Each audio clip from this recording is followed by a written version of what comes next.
ઓમ શ્રી ગણેશાય નમઃ. જય શ્રી કૃષ્ણ મિત્રો. આજે આપણે ગણપતિ દાદા અને 3 ડોશીમાની વાર્તા સાંભળીશું. ખૂબ સરસ મજાની વાર્તા છે. આ ગણપતિજીના તહેવારમાં ગણપતિજીની દાદાની વાર્તાઓ જરૂર સાંભળજો મિત્રો.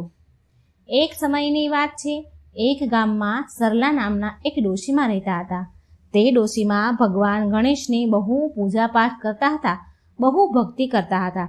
સરલા ડોશીમાને 2 દીકરા હતા. બંને દીકરા એના ઘરે બારે સુખી હતા. દીકરા બહુ સુખ શાંતિથી રહેતા હતા, પોતપોતાના ઘરે ખુશ હતા. સરલા ડોશીમાની બસ એક જ ઈચ્છા હતી કે તેમના મૃત્યુ પહેલાં તેમને ભગવાન ગણેશના દર્શન થાય. તે આ ભાવથી, ભક્તિભાવથી રોજ ગણપતિજીને પ્રાર્થના કરતા, પૂજાપાઠ કરતા, મંદિરે દર્શન કરવા જતા. એકવાર ડોશીમા મંદિરમાં ભગવાન ગણેશના દર્શન કરી રહ્યા હતા અને તે સમયે ત્યાંથી એક સાધુ બાબા ત્યાંથી નીકળી રહ્યા હતા. તે સાધુ મહારાજે આ ડોશીમાની પ્રાર્થના કરતા જોયા. એમની પ્રાર્થના સાંભળી. તે સરલા ડોશીમા ભગવાનને કહી રહ્યા હતા, પ્રાર્થના કરી રહ્યા હતા કે ગણેશજી, હે પ્રભુ, મારા ઉપર કૃપા કરો. મારા મૃત્યુ પહેલાં, મારા મરતા પહેલાં હું તમારા દર્શન કરવા માંગુ છું. બસ ભગવાન, મારી આ છેલ્લી ઈચ્છા છે, પૂરી જરૂર કરો, પૂરી કરી દો. આમ પ્રાર્થના કરી રહ્યા હતા અને પેલા સાધુ મહારાજે આ સાંભળ્યું. એટલે તે સાધુ મહારાજ ડોશીમાને કહેવા લાગ્યા કે માં, જો તમારે મોક્ષની પ્રાપ્તિ કરવી છે અને પ્રભુ ગણેશના દર્શન કરવા છે, તમે દર્શન કરવા માંગો છો, તો તમારે તીર્થયાત્રા કરવી જોઈએ. ભગવાન ગણેશના બધા જ મંદિરોમાં જઈને દર્શન કરવા જોઈએ. પ્રભુને પામવા માટે પ્રભુને સમર્પિત થવું જ પડે છે, ત્યારે પ્રભુ મળે છે. આ સાંભળી ડોશીમા બોલ્યા, જો આવું હોય ને તો હું ગણપતિજીના બધા જ મંદિરોમાં જઈને દર્શન કરીશ. દર્શન કરવા માટે હું જરૂર જઈશ, જો મને ભગવાન દર્શન આપે તો. પછી સરલા ડોશીમાએ તેમના છોકરાને તેમને યાત્રામાં જવું છે એવી ઈચ્છા જગાવી, એવું કહ્યું. એટલે તેમના છોકરાઓએ રાજી ખુશીથી તેમને માતાને, તે સરલા ડોશીમાને યાત્રામાં જવાની તેણે બધી જ વ્યવસ્થા કરી આપી. બધું જ સરસ મજાની વ્યવસ્થા કરી. અને એમના છોકરાઓ એમની માને કહે છે કે લો માં, આ તમારી તીર્થયાત્રાની ટિકિટ છે.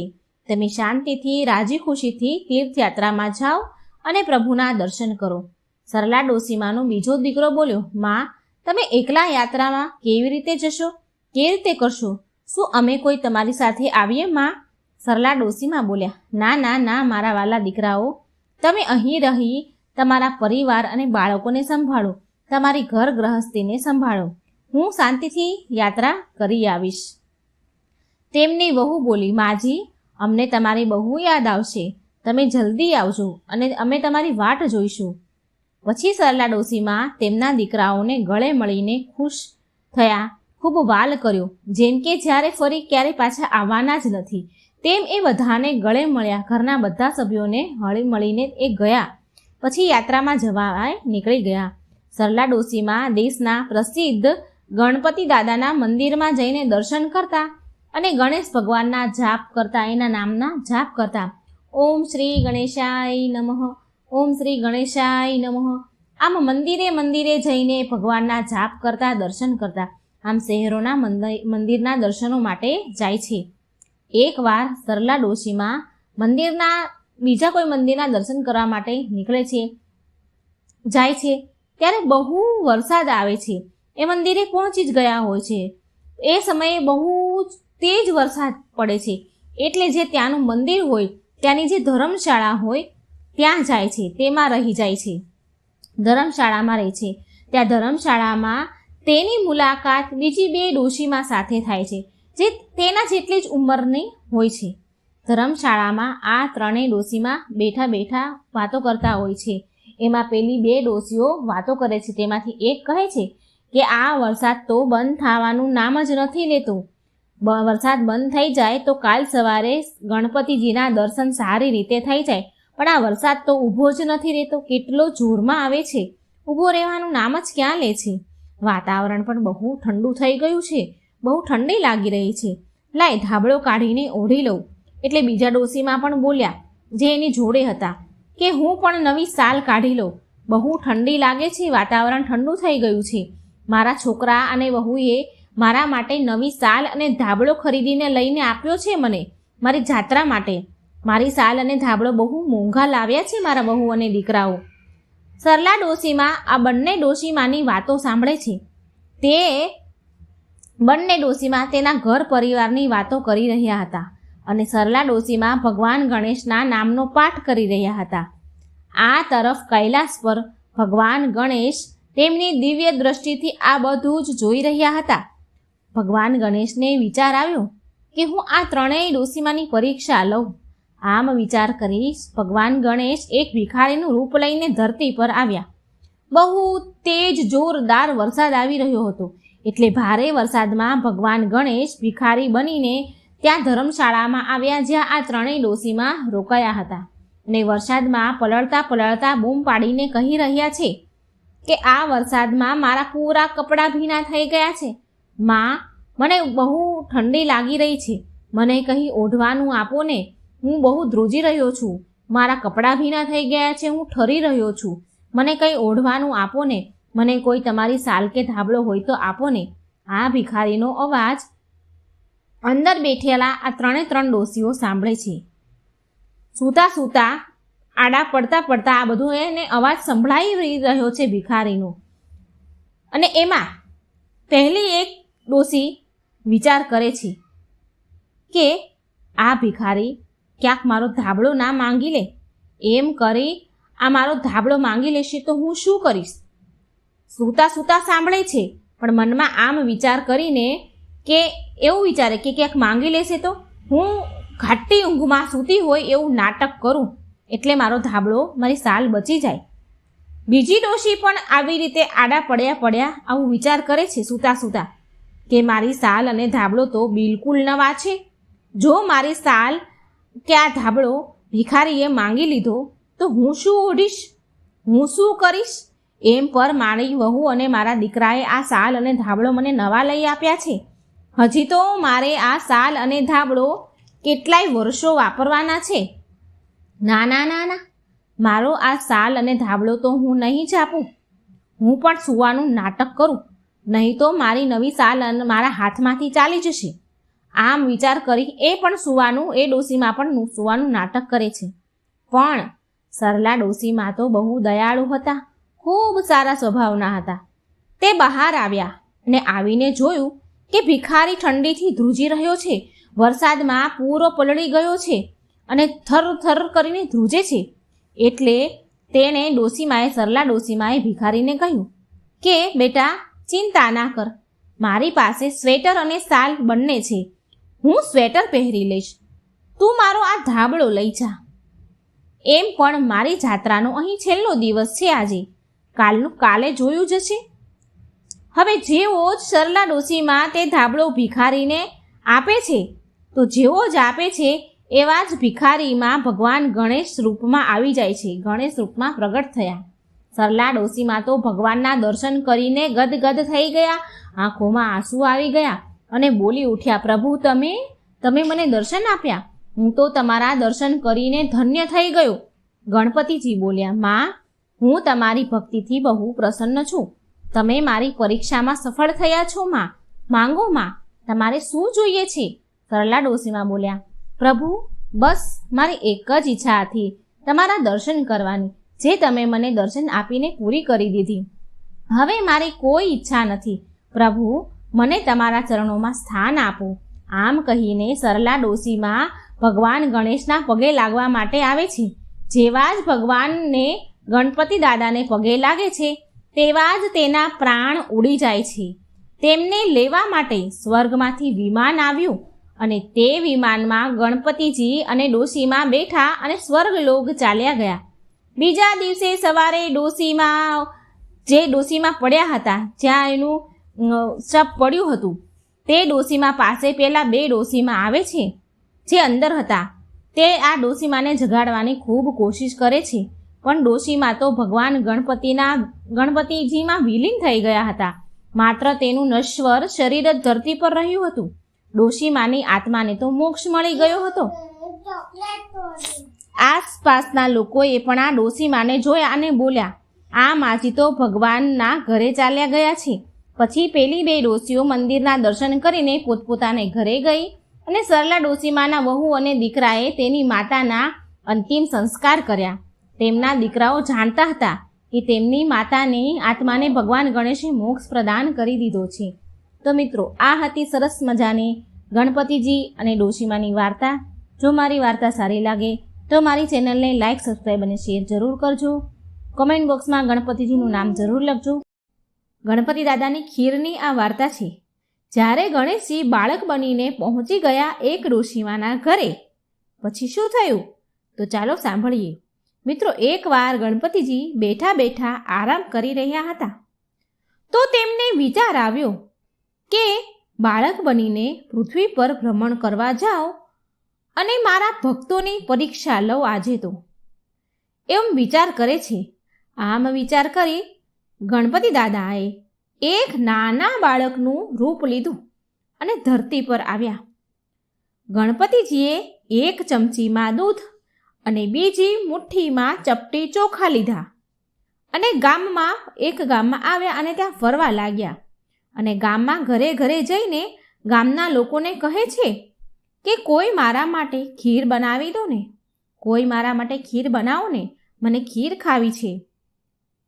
પણ તે બાળક સ્વરૂપ ગણપતિજીની વાત કોઈ સાંભળતું જ નથી અને બધા જ તે બાળકની હસી ઉડાવે છે અને કહે છે કે શું આ એક ચમચી દૂધની કંઈ ખીર બને?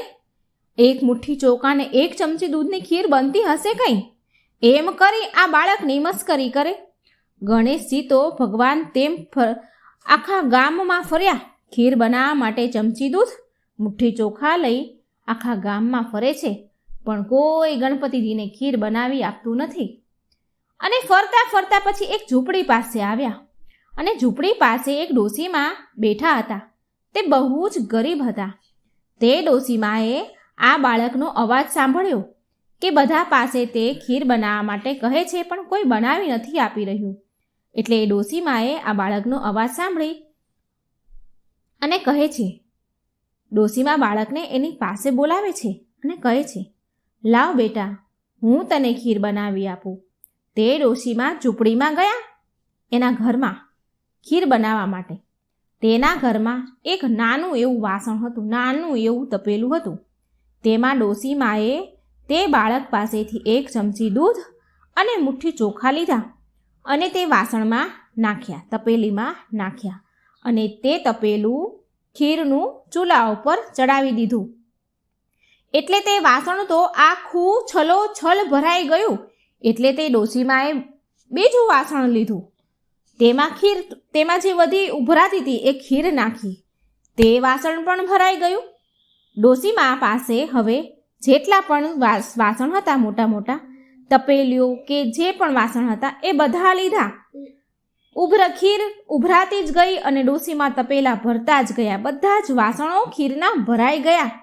એટલે તે ડોશીમાએ બોલ્યા, તે બાળકને કહે છે કે બેટા, મારા ઘરમાં જેટલા હતા એ બધા જ વાસણ ભરાઈ ગયા છે. એટલે તે બાળક બોલે છે, ગણપતિજીના સ્વરૂપમાં તે બાળક કહે છે કે તમે બીજા મોટા વાસણ પાડોશમાંથી લઈને માંગી લો અને એમાં ભરો. એટલે તે ડોશીમાં પાડોશીના ઘરે જાય છે અને મોટી તપેલીઓ ઉછીની માંગે છે અને ઘરે લઈ આવે છે. પણ ઘરે લઈ આવે છે તો એ બધા જ વાસણ, મોટા મોટા તપેલા પણ આખા છલોછલ ખીરથી ભરાઈ ગયા. એટલે તે ડોશીમાં બોલ્યા કે અરે બેટા, આ તો બહુ બધી ખીર બની.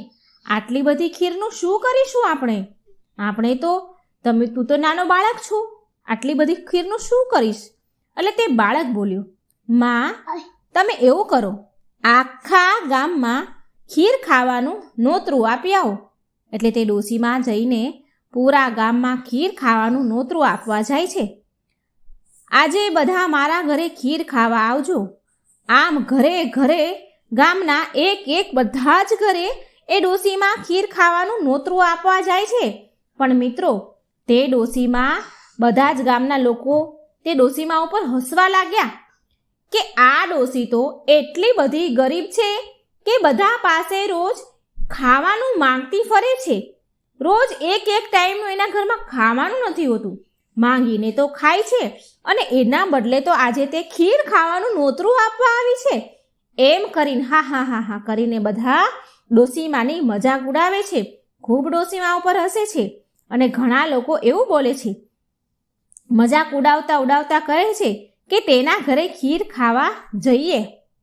તે ખીર કેવી ખવડાવશે એ આપણે જોઈએ. આપણે ઘેરથી જમીને જ જઈશું, નહીં તો ભૂખ્યું જ રહેવું પડશે. એ શું ખીર ખવડાવવાની હતી? અને ઘણા લોકો એવું કહે છે, અરે ખાવાનું તો ઘરે આવીને પણ ખાઈ લેવાય ને. આજે આપણે જોવા તો જઈએ કે આ ડોસીએ કેવી ખીર બનાવી છે ને કેવી ખીર ખવડાવે છે. આપણે પહેલાં જઈશું, નહીં મળે તો ઘરે આવીને ખાઈશું. આવું લોકો વાતો કરે છે. જેવી જ તે વૃદ્ધ ડોસીમાં ખીર ખાવાનું નોતરું આપવા માટે ગયા તો તેની વહુએ પાછળથી એવું વિચાર્યું, ખબર નહીં મારી માટે આ ખીર વધશે કે નહીં. મારા સાસુ તો આખા ગામમાં નોતરું આપવા ગયા છે, આ ખીર વધે નહીં. એટલે તેની વહુએ કાંસાની થાળી લીધી અને ખીર નાખી અને બોલી, જય હો ગણેશ મહારાજ, તમને ભોગ લાગે. આમ બોલી તેણે ખીર ખાવાનું શરૂ કરી દીધું. ડોસીમાં તો નોતરું આપવા ગયા અને પછી પેલીએ પાછળથી ભગવાન ગણેશજીનું નામ લઈને ખીર ખાધી.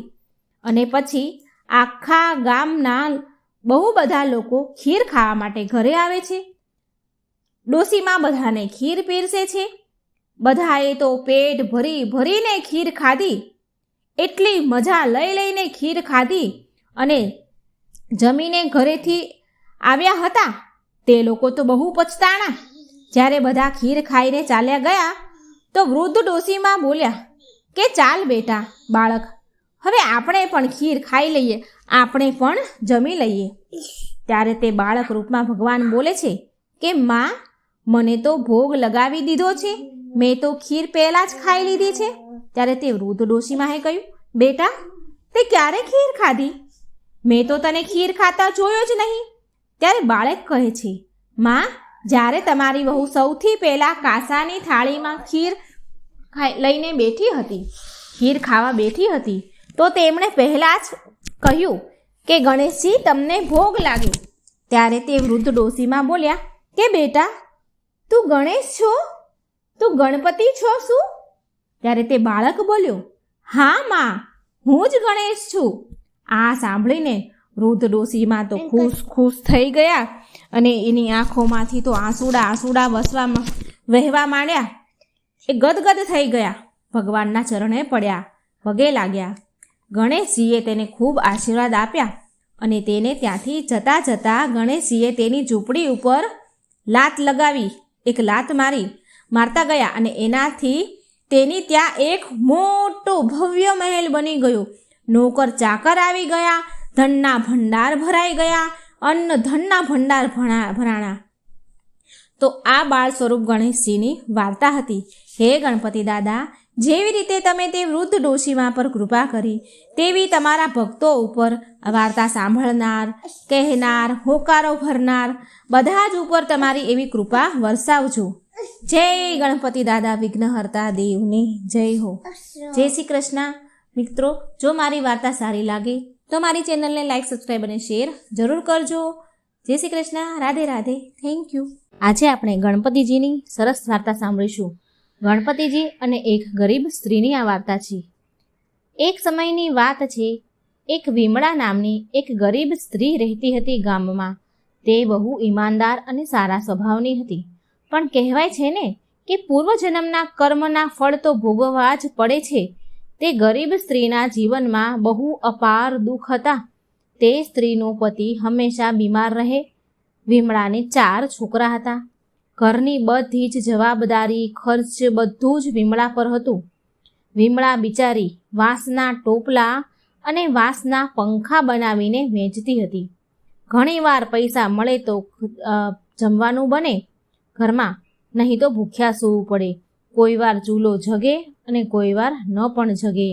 આટલી ગરીબી અને અપાર દુઃખ. એકવાર વિમળા વાંસનો ટોપલો અને વાંસના પંખા વેચવા માટે એક શેઠની ઘરે ગઈ. ત્યાં વિમળાએ ત્યાં એવી વાત સાંભળી કોઈના મોઢે કે ગણપતિ બાપાની પૂજા કરવાથી બધા જ દુઃખો દૂર થાય છે. ભલે મનુષ્યના પાછલા જન્મના કર્મ ગમે તેટલા ખરાબ હોય, ગમે તેવા હોય, પણ ગણેશજીની જો પૂજા કરવામાં આવે તો મનુષ્ય ધનવાન બની જાય છે. તેના બધા જ કષ્ટો વિઘ્નહર્તા દેવ ગણપતિ દાદા હરી લે છે અને ધન સંપત્તિ આપે છે. ગણપતિજીની પૂજાનો આટલો બધો મહિમા સાંભળીને વિમળાએ મનમાં ને મનમાં નિર્ણય કરી લીધો કે ગણપતિજીની મૂર્તિ લાવવા માટે તે વિમળા દિવસ રાત ખૂબ મહેનત કરવા લાગી.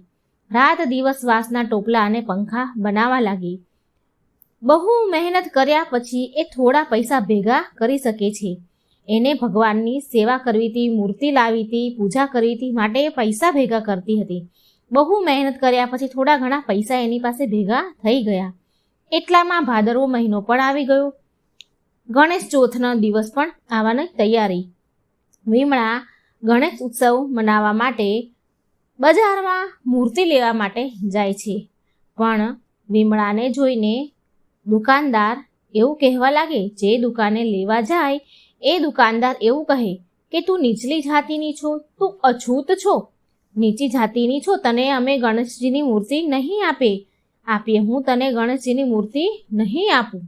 આમ દુકાનદારે વિમળાને મૂર્તિ આપવાની ના કહી દીધી. બજારમાં 3 દુકાનો હતી. વિમળા એક પછી એક એમ 3 દુકાનમાં ગઈ મૂર્તિ લેવા માટે.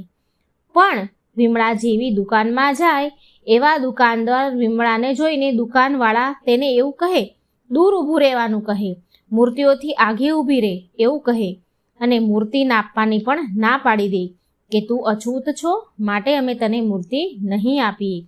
દુકાનદારના મૂર્તિના ન આપવાના કારણે વિમળા બહુ દુઃખી થઈ. બધી જ દુકાને ગઈ, ભટકી, પણ કોઈએ તેને ભગવાન ગણેશની મૂર્તિ આપી નહીં. નીચી જાતિની માનીને, અછૂત માનીને કોઈએ પણ ભગવાનની મૂર્તિ વિમળાને આપી નહીં. ગણપતિજીએ એક પિચાસ ભૂતને સંભળાવી હતી કથા અને તેને પિચાસ યોનિમાંથી મુક્તિ મળી ગઈ હતી. ભગવાનની કથામાં એટલું બળ રહેલું હોય છે કે પૂરી શ્રદ્ધાથી જો સાંભળવામાં આવે, એને પાઠ કરવામાં આવે તો મોટા મોટા પાપોમાંથી મુક્તિ મળી જાય છે. તે મનુષ્યનો આ લોક અને પરલોક બંને સુધરી જાય છે. શ્રી ગણેશ ભગવાનની કથા વાર્તા જે કોઈ સાંભળે છે તેની સર્વ મનોકામના પૂરી થાય છે. ભગવાન ગણેશ અને તેના જીવનમાં સુખ, સમૃદ્ધિ અને શાંતિ હંમેશા માટે રાખે છે. ભગવાન ગણેશ હંમેશા એના પર કૃપા વરસાવે છે. તો ચાલો સાંભળીએ કોણ હતું એ પિચાસ અને ગણપતિજીએ કોની કથા સંભળાવી હતી, જેનાથી પિચાસ યોનિમાંથી તે પિચાસને મુક્તિ મળી ગઈ હતી. તો બધા જ ભક્તોની આ મનોકામના પૂરી કરવાવાળી કથા પૂરા મનથી, હૃદયથી પૂરી આ વાર્તા સાંભળજો મિત્રો. એકવાર કૈલાસ પર્વત પર ભગવાન શંકર અને માતા પાર્વતી એકાંતમાં ભગવાન શંકર માં પાર્વતીને એક કથા સંભળાવી રહ્યા હતા અને તેમણે નંદી મહારાજને આદેશ આપ્યો હતો કે તેની કથા જે સંભળાવે છે તો તે સંભળાવતી વખતે કોઈ પણ આ કથાને સાંભળે નહીં. અને આ માટે ભગવાન શિવે, શંકર ભગવાને તેમના મુખ્ય દ્વારપાળ, જેનું નામ હતું પુષ્પદંત, તેને સુરક્ષા માટે ઊભા રાખી દીધા કે દ્વાર પર ઊભા રહીને ત્યાં પહેરેદારી કરે, કોઈ આ કથા સાંભળે નહીં અને કોઈ અંદર આવે નહીં.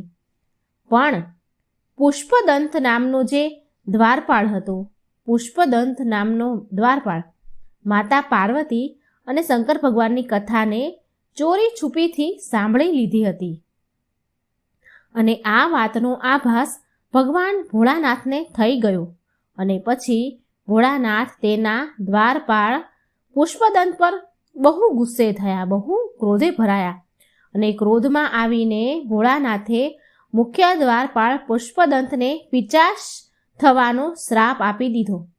ભોળાનાથે કહ્યું કે હે પુષ્પદંત, તે ચોરી છુપેથી એક પિચાસની જેમ અમારી વાતો સાંભળી છે, અમારી કથા સાંભળી છે, જેને કારણે તું પિચાશયોનીમાં જા. તે એક પાપ કર્યું છે. કોઈ પણ ના સાંભળી શકે એવી કથા, એ વાતો તે સાંભળી છે. તે પાપ કર્યું છે. માટે હું તને શ્રાપ આપું છું કે તું પિચાસ બનીને પિચાસની જેમ ભટકતો રહીશ. ક્યાંય પણ તું એકચિત એકાગ્ર નહીં રહે. ભગવાન શિવના આટલું જ કહેતા પુષ્પદંત પિચાસ બનીને પૃથ્વીલોક પર આવી જાય છે અને પૃથ્વી પર વિચરણ કરવા લાગે છે. પૃથ્વી પર પિચાસ બનીને મનુષ્યોને હેરાન કરવા લાગે છે, લોકોને ડરાવવા લાગે છે. પિચાસથી તો કોણ ન ડરે? બધા જ ડરે. પુષ્પદંતની પત્ની જયા એનું નામ હતું. જયાના અનુરોધ કરવાથી પુષ્પદંતને પિચાશયોનીમાંથી મુક્તિ દેવા માટે ભગવાન ગણેશને પૃથ્વીલોક પર આવવું પડે છે. પૃથ્વીલોક પર ભગવાન ગણેશ આવે છે અને પુષ્પદંત પિચાસને ભગવાનના ભક્તોની કથા સંભળાવે છે. હવે જે કથા ગણપતિજીએ પુષ્પદંતને સંભળાવી હતી એ કથા હું તમને કહેવા જઈ રહી છું. ભગવાન ગણેશે ખુદ એના મુખેથી પિચાસ યોનિમાં આવેલા પુષ્પદંતને આ કથા સંભળાવી હતી, જે હવે હું તમને સંભળાવવા જઈ રહી છું. પૂરા મનથી, હૃદયથી, આત્માથી આ વાત સાંભળજો. પ્રાચીન સમયની આ વાત છે. દક્ષિણ ભારતની તુંગભદ્રા નદીના તટ પર એક નગરમાં આત્મદેવ નામનો બ્રાહ્મણ એક વ્યક્તિ રહેતો હતો. તે આત્મદેવ બધા જ વેદોમાં પારંગત હતો. આત્મદેવની પત્નીનું નામ હતું ધૂંધળી. ધૂંધળી બહુ જ સુંદર હતી, પણ સ્વભાવથી એકદમ ક્રૂર અને ઝઘડાળુ હતી. ઘરમાં બધા જ પ્રકારનું સુખ હતું, ધન, વૈભવ બધું જ હતું, પણ આત્મદેવ તેની પત્નીથી તો દુઃખી હતા જ, પણ સાથે સાથે તેને કોઈ સંતાન ન હતું અને આ કારણે તે વધારે ને વધારે દુઃખી રહેતા હતા. સંતાન પ્રાપ્તિ માટે આત્મદેવ બ્રાહ્મણે બહુ જ પ્રયત્ન કર્યા, પણ તેમને કઈ સફળતા મળી નહીં અને થાકી હારીને અંતે આત્મદેવે આત્મહત્યા કરવાનું નક્કી કર્યું. આત્મહત્યા કરવાનો વિચાર કરી લીધો. આમ મરવાનો વિચાર કરી આત્મદેવ વન તરફ જવા નીકળી ગયા. વનમાં તેને એક મહાત્માજી મળ્યા. આત્મદેવ તે મહાત્માની સામે બહુ રડવા લાગ્યા. એટલે મહાત્માએ તેમના દુઃખનું કારણ પૂછ્યું. એટલે આત્મદેવે કહ્યું, આ બ્રાહ્મણ હતા, એણે કહ્યું કે મારી પાસે ખાવા પીવા, ધન દોલત, ઐશ્વર્ય બધું જ છે, પણ મારી પાસે ખાવાવાળું કોઈ નથી અને તે માટે હું બહુ દુઃખી છું. મારી સાથે જમનારું કોઈ નથી, મારા ઘર સૂનું છે. હું મરવાની ઈચ્છાથી આત્મહત્યા કરવા માટે અહીં આવ્યો છું. સંતાન માટે હું એટલો બધો દુઃખી છું કે મને બધું જ અધૂરું લાગે છે, બધું જ સૂનું સૂનું લાગે છે. હે ઋષિવર, આટલું કહીને પણ હું આટલું જ નહીં, પણ હું જે ગાયને પાળું છું મારા ઘરે, તે પણ વાંજણી છે, તે પણ વાંજણી થઈ જાય છે. જે ઝાડ ઉગાડું છું, જે ફૂલ છોડ ઉગાડું છું, તે પણ સુકાઈ જાય છે. જે ઝાડ ઉગાડું તેમાં પણ ફળ નથી આવતા. હું બહુ અભાગ્યો છું. આમ આટલું કહીને આત્મદેવ ધ્રુસકે ખૂબ રડવા લાગ્યા. મહાત્માજી બોલ્યા કે તારે કોઈ સંતાન નથી, આ તો તારા ઉપર ઈશ્વરની બહુ મોટી કૃપા છે. જેને કોઈ સંતાન નથી હોતું ને, તો તે વ્યક્તિ બધા જ ઋણોથી મુક્ત છે. એટલા માટે હે બ્રાહ્મણ, તું લાલસામાં ન આવ. લાલસાથી પુત્ર મોહ ત્યાગી દે, કારણ કે પુત્રની કામનાથી સંસારનો મોહ થશે અને તું પરમાત્માથી દૂર થઈ જઈશ. જે પ્રતિકૂળમાં પણ જે પરમાત્માની કૃપાનો અનુભવ કરે છે તે જ સાચો વૈષ્ણવ ભક્ત છે. તું પુત્રની લાલસા ન કર અને જે પરમાત્માને ભજે છે તે જ સાચો વૈષ્ણવ ભક્ત છે. ગમે તેવી પરિસ્થિતિમાં પરમાત્માનો અનુભવ કરે છે તે જ વૈષ્ણવ ભક્ત છે અને તેને જ સદગતિ મળે છે. આ સાંભળી આત્મદેવ બોલ્યા, હે મહાત્મા, તમારા ઉપદેશથી મારી મુક્તિ નહીં થાય. મુક્તિ માટે તો મને પુત્ર જ જોઈએ. મહાત્મા હસવા લાગ્યા અને બોલ્યા કે હે બ્રાહ્મણ, શાસ્ત્રોમાં એવું લખ્યું છે કે પુત્રથી મુક્તિ નથી મળતી. જે મનુષ્ય પરમાત્મા માટે જીવે છે અને તન મન ધનથી પૂરી રીતે પરમાત્માને સમર્પિત છે એ જ મુક્તિ છે. આ સાંભળી આત્મદેવ બ્રાહ્મણ દુઃખી થઈને બોલ્યા કે મારા મર્યા પછી મારું પિંડદાન અને શ્રાદ્ધ કોણ કરશે? અને જો પિંડદાન નહીં થાય તો હું અનેક યોનિઓમાં ભટકતો રહીશ. એટલા માટે તમે ગમે તે ઉપાય કરો, કોઈ ઉપાય કહો કે જેનાથી મને સંતાન પ્રાપ્તિ થાય. મહાત્માજી બોલ્યા કે આ શરીર જ પિંડ છે. આ શરીર રૂપી પિંડને પરમાત્માને અર્પણ કરવું તે જ પિંડદાન છે. શ્રાદ્ધ કરવાથી પિતૃ પ્રસન્ન થાય છે, પણ મુક્તિ અશક્ય છે. મુક્તિ માટે તો એક જ સત્કર્મ છે, સ્વયં પોતાના દ્વારા જ આત્માનું સંસારના સમુદ્રમાંથી ઉદ્ધાર કરવો. મહાત્માના બહુ જ સમજાવ્યા પછી પણ આત્મદેવ માન્યા નહીં, સમજ્યા નહીં અને બોલ્યા કે મહાત્માજી, તમે મને પુત્ર આપી દો, નહીં તો હું તમારી સામે જ મારા પ્રાણ ત્યાગી દઈશ અને એનો દોષ તમને જ લાગશે. હવે આટલી બધી હઠ જોઈ, બહુ હઠ કરી આત્મદેવ બ્રાહ્મણે, અને આટલી બધી હઠ જોઈને આત્મદેવને આટલા બધા દુઃખી જોઈને મહાત્માએ તેને એક ફળ આપ્યું અને બોલ્યા કે ફળને તું તારી પત્નીને ખવડાવી દે છે. આ જે ફળ મેં આપ્યું છે એ દિવ્ય ફળ છે. આ ફળ તારી પત્નીને ખવડાવી દે છે તો તેને એક પુત્ર થશે.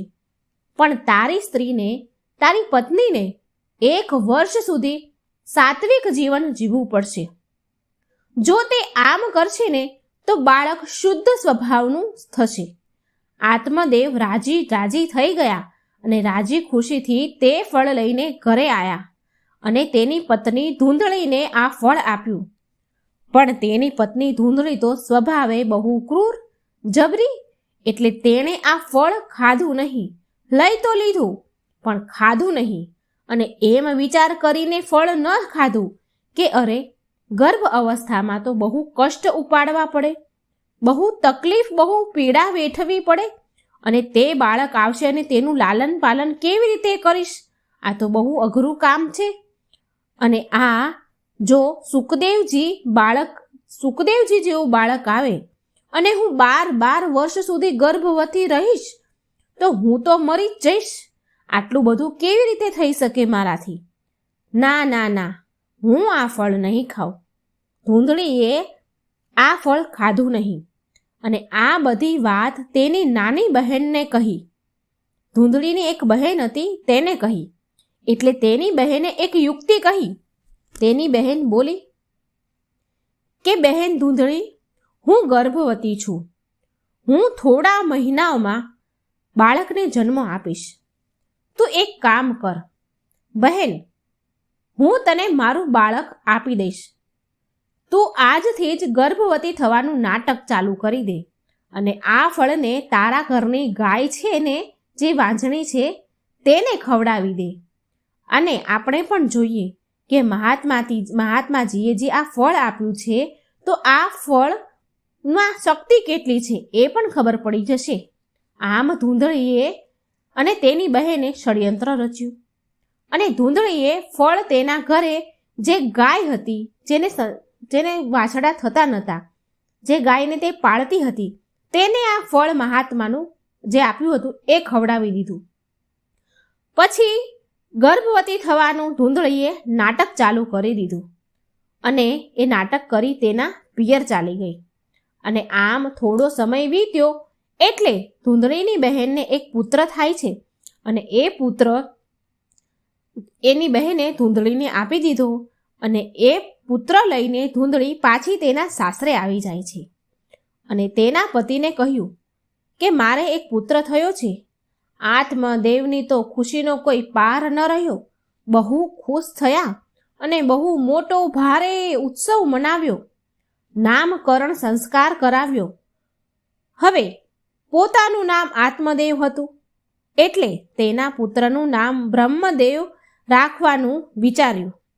પણ ધૂંધળી તેની સાથે ઝઘડી કે મેં પુત્ર જન્મ આપ્યો છે તો નામ પણ મારે જ રાખવાનું ને, હું તમને નામ શું કામ રાખવા દઉં? આત્મદેવ બોલ્યા, હા ભાઈ, તું રાખી લે. ઠીક છે, તારે જે નામ રાખવું હોય એ રાખી લે. સ્વભાવે ઝઘડાળુ હતી, એને કોણ પહોંચે? એટલે આત્મદેવે કહ્યું, તને જે કરવું હોય એ કર. ધૂંધળી બોલી કે મારું નામ ધૂંધળી છે ને તો મારા પુત્રનું નામ ધૂંધકારી પડશે. આમ તેના છોકરાનું નામ ધૂંધળીએ ધૂંધકારી રાખ્યું. અને ધૂંધળી જે ફળ ગાયને ખવડાવ્યું હતું ધૂંધળીએ, તે ફળના કારણે તે ગાયને 2 મહિના પછી એક મનુષ્યના બાળકને જન્મ આપ્યો. ગાયે મનુષ્યના બાળકને જન્મ આપ્યો. તેના કાન બહુ મોટા મોટા હતા. પણ આત્મદેવે તે ગાયના બાળકનું નામ એ મનુષ્ય જાતિનું થતું માટે એનું નામ આત્મદેવે ગૌકર્ણ રાખ્યું. હવે બંને મોટા થવા લાગ્યા. બંને બાળક મોટા થાય છે. ધૂંધકારી દુષ્ટ પ્રવૃત્તિનો હતો અને ગૌકર્ણ જે ગાયનું સંતાન હતું તે બહુ જ સાત્વિક, સાદો, પ્રવૃત્તિનો સરળ સ્વભાવનો હતો. ધૂંધકારી બહુ દુષ્કર્મ કરતો હતો. દારૂ પીવે, શરાબ પીવે, જુગાર રમે, ઘરની બધી જ સંપત્તિને ધીરે ધીરે બહાર તેના અય્યાશી માટે વેચી દે. ધીરે ધીરે ધૂંધકારીએ બધી જ સંપત્તિ વેચી નાખી. જે આત્મદેવે ભેગી કરી હતી, જે કમાયા હતા, એ બધી જ સંપત્તિ ધૂંધકારીએ વેચી નાખી. આ માટે તો જૂની કહેવત છે કે જો દીકરા સારા હોય તો સારું, જો દીકરા પુત્ર દુષ્ટ સ્વભાવના હોય, દુષ્ટ હોય તો લોહી પરસેવાની જે કમાણી ભેગી કરી હોય ને એ બધી જ બરબાદ કરી નાખશે. અને જો પુત્ર સુપોત હોય, સારા હોય તો મહેનત કરીને ધનમાં, સંપત્તિમાં વધારો કરે છે અને સમાજમાં નામ રોશન કરે છે. એક દિવસ બન્યું એવું, એક દિવસ ધૂંધકારીએ તેના પિતા આત્મદેવને ખૂબ માર માર્યો. હવે દીકરાના આવા ત્રાસથી, એના આવા દુષ્ટ વર્તન, દુષ્ટ સ્વભાવથી, દુષ્ટ કર્મથી આ કારણે આત્મદેવ બહુ દુઃખી થવા લાગ્યા. તેમને બહુ દુઃખ થયું. હવે દીકરો પિતાને મારે તો કેમ દુઃખ ન થાય? એમને આત્મદેવને બહુ દુઃખ થયું અને વિચાર કરતા કે આનાથી તો સારું હતું કે મારે કોઈ સંતાન જ ન હોત, હું નિસંતાન જ હારો હતો.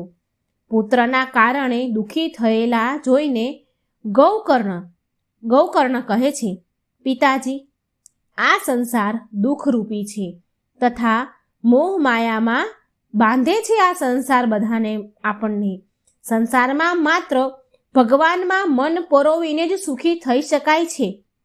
માટે પુત્ર મોહનો ત્યાગ કરીને ભગવદ્ ગીતાનો પાઠ કરો, ત્યારે જ મનુષ્યનો જન્મ સફળ થશે. હે પિતાજી, તમે હવે ધૂંધકારીના દુષ્કર્મ પણ ધ્યાન ન આપો અને વનમાં જઈને પ્રભુની આરાધના કરો.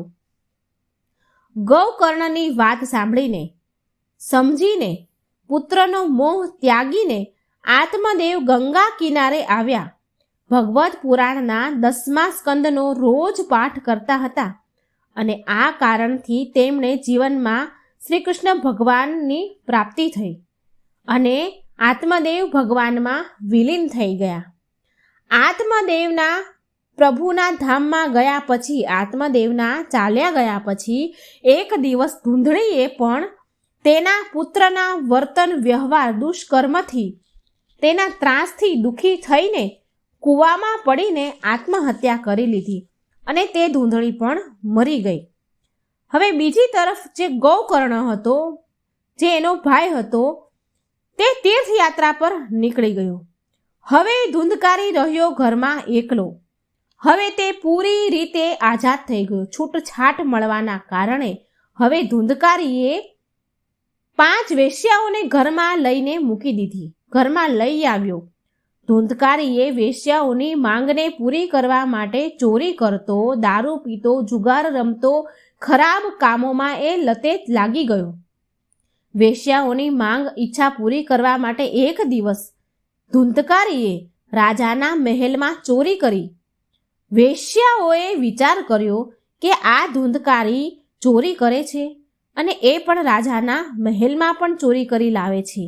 જો આ જીવતો રહેશે ને તો આપણે બધાને જ પકડાવી દેશે. આપણે બધા જ પકડાઈ જઈશું.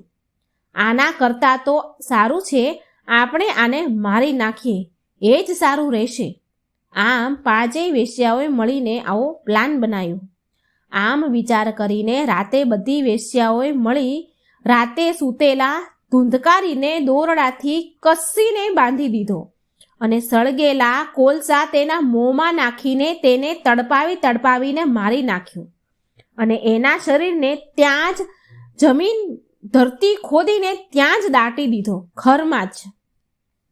ધુંધકારી તેના કુકર્મના કારણે ભયંકર પ્રેત બન્યો. જે પાપ કરે છે તેને પ્રેત યોનિમાં જવું જ પડે છે, પ્રેત બનવું જ પડે છે. ગૌકર્ણને જ્યારે તેના ભાઈના મૃત્યુની વાતની ખબર પડી તો ગૌકર્ણએ ગયામાં જઈને ધુંધકારીનું શ્રાદ્ધ કર્યું. છતાં પણ ધુંધકારીને મોક્ષ ન મળ્યો, તેનો ઉદ્ધાર ન થયો. હવે ધુંધકારી પ્રેત બનીને પ્રેત થયો એટલે ગૌકર્ણને એના ભાઈને ડરાવવા લાગ્યો. ગૌકર્ણ એટલા બધા ગાયત્રી મંત્રના જાપ કરતા હતા કે ધુંધકારી તેની પાસે આવી શકતો ન હતો.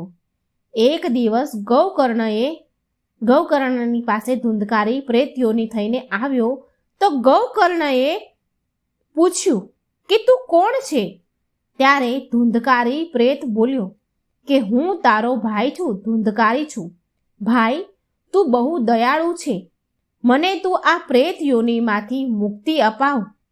ગૌકર્ણ બોલ્યા, ભાઈ, મેં તો તારું ગયામાં જઈને પિંડદાન પણ કર્યું છે, તો પણ તને મોક્ષ નથી મળ્યો, તારો ઉદ્ધાર ન થયો. ધુંધકારી બોલ્યો, ભાઈ, મેં બહુ ખરાબ કામ કર્યા છે, બહુ દુષ્ટકર્મ કર્યા છે, માટે ગયામાં જઈને પિંડદાન કરવાથી મારો મોક્ષ થયો નથી. બીજો કોઈ પણ રસ્તો ઉપાય કર અને મારો મોક્ષ કર, મને પ્રેત યોનિમાંથી મુક્તિ અપાવ. ગૌકર્ણએ ધુંધકારીના મોક્ષ માટે બધા જ વિદ્વાનો બ્રાહ્મણોને આ વિશે પૂછ્યું. કોઈ ઉપાય શોધવો માટે બધાને પૂછ્યું, પણ કોઈ ઉપાય મળ્યો નહીં. પછી ગૌકર્ણએ સૂર્યદેવને નમસ્કાર કર્યા અને કહ્યું, હે સૂર્યદેવ, તમે બધા જ કર્મોના સાક્ષી છો. અમે જે પણ કરીએ છીએ એ કોઈ જોવે કે ન જોવે, પણ ભગવાન તો જોઈ જ રહ્યા છે. કારણ કે સૂર્યદેવ અને ચંદ્રદેવ એ ભગવાનના 2 નેત્ર છે, 2 આંખો છે ભગવાનની. આપણે કોઈ બીજાથી ચોરી કરી કર્મ છુપાવીએ છીએ, પણ સૂર્યદેવ અને ચંદ્રદેવથી નથી છુપાવી શકતા. એ હરેક સમયના સાક્ષી છે, કર્મના સાક્ષી છે. સૂર્યદેવ અને ચંદ્રદેવ આ ભગવાનની ત્યાં સાબિતી આપે છે, ગવાહી આપે છે આપણા કર્મની. માટે સૂર્યદેવને ગૌકર્ણએ પૂછ્યું કે હે સૂર્યદેવ, તમે ધુંધકારી મારા ભાઈના કર્મના સાક્ષી છો, તો તમે જ કહો કે તેને આ પ્રેત યોનિથી મુક્તિ અને મોક્ષ કેવી રીતે મળશે? એટલે સૂર્યદેવે કહ્યું, આ પ્રેત ધુંધકારીને ભગવત સપ્તાહ સંભળાવ, તો જ આની મુક્તિ થઈ શકશે, બીજો કોઈ રસ્તો નથી. આના માટે ગૌકર્ણએ ભાગવત સપ્તાહનું આયોજન કર્યું. પ્રેત તો હવાના રૂપમાં હોય છે. સપ્તાહ આરંભ થવાની હતી એટલે ધુંધકારીએ વિચાર્યું કે હું ક્યાં બેસું? સપ્તાહમાં 7 ગાંઠવાળું વાંસ મૂક્યું હોય છે, એટલે પ્રેત ધુંધકારીએ તેમાં છુપાઈને તે બેસી ગયો. ઘણા લોકો ભાગવત સપ્તાહમાં 7 ગાંઠનો વાંસ મૂકે છે. જો એવી શંકા કે કોઈ સંદેહ હોય કે પરિવારનો કોઈ સદસ્ય પ્રેત થઈ ગયું છે તો 7 ગાંઠનો વાસ જરૂર લગાવવો જોઈએ. ભગવત કથા ચાલુ થઈ ગઈ. પહેલા દિવસની કથામાં પહેલા દિવસે ભગવત સપ્તાહના અધ્યાય પૂરો થયો એટલે વાસની 1 ગાંઠનો ભેદ પૂરો થયો. બીજા દિવસે બીજી ગાંઠનો ભેદ પૂરો થયો. આમ 7 દિવસમાં 7 ગાંઠના ભેદ પૂરો થયા. 7 દિવસની સપ્તાહ પૂરી થઈ. આમ 7 દિવસની કથા સાંભળીને ધુંધકારીએ દિવ્ય રૂપ ધારણ કર્યું અને ભગવાનના પાર્ષદ રૂપમાં પ્રગટ થયા અને તેને લેવા માટે ભગવાનનું વિમાન આવ્યું. આ પ્રકારે ભગવાન ગણેશે પુષ્પદંતને કહ્યું, હે પુષ્પદંત, આ કથાના અંતિમ ચરણમાં મહત્વપૂર્ણ વાત એ છે કે ભગવત કથા તો બહુ લોકોએ સાંભળી હોય છે, પણ માત્ર ધુંધકારીને લેવા જ ભગવાનનું વિમાન કેમ આવ્યું? તો આનો જવાબ છે, પુષ્પદંત, બધા લોકો કથા સાંભળે છે, સાંસારિક સુખોને મેળવવા માટે કથા સાંભળે છે, અને ધુંધકારીએ પ્રેતે પૂરી શ્રદ્ધા, વિશ્વાસ, પ્રેમથી આ કથા ભાગવત ધામ જવા માટે સાંભળી હતી અને એટલા માટે જ તેને લેવા માટે વિમાન આવ્યું. સંસારિક આનંદ કરતાં પણ ઉપર છે ભાગવત આનંદ. સંતોની વાતનો વિશ્વાસ કરીને આપણે પણ પ્રેમથી કથા સાંભળવી જોઈએ, જેનાથી આપણને પણ ભગવાનથી પ્રેમ થઈ જાય અને નિત્ય આનંદની પ્રાપ્તિ થાય. પ્રિય મિત્રો, ભગવાન ગણેશના મુખેથી ભગવાનના ભક્તની કથા સાંભળી પુષ્પદંત ફરી પિચાસ રૂપ યોનિમાંથી મુક્તિ તેમને મળી ગઈ, મુક્તિ મેળવી લે છે અને પહેલાંની જેમ જ પુષ્પદંત બની જાય છે અને હર્ષ ઉલ્લાસ સાથે ગણપતિજીને નમસ્કાર કરે છે અને ફરી ભગવાન ભોળાનાથની સેવામાં ચાલ્યા જાય છે. ભગવાન ભોળાનાથે પુષ્પદંતનું આદર સત્કાર કર્યો અને તેને ગળે લગાવ્યા અને જગતમાં તેનું નામ અમર થવાનો આશીર્વાદ આપ્યો. પ્રેમથી બોલો ગૌરી પુત્ર ગણેશની જય. જય ભોળાનાથ. જો મિત્રો મારી વાર્તા સારી લાગે તો મારી ચેનલને લાઈક, સબસ્ક્રાઈબ અને શેર જરૂર કરજો. કમેન્ટ બોક્સમાં ગણપતિજીનું નામ જરૂર લખજો. જય શ્રી કૃષ્ણ. રાધે રાધે. Thank you.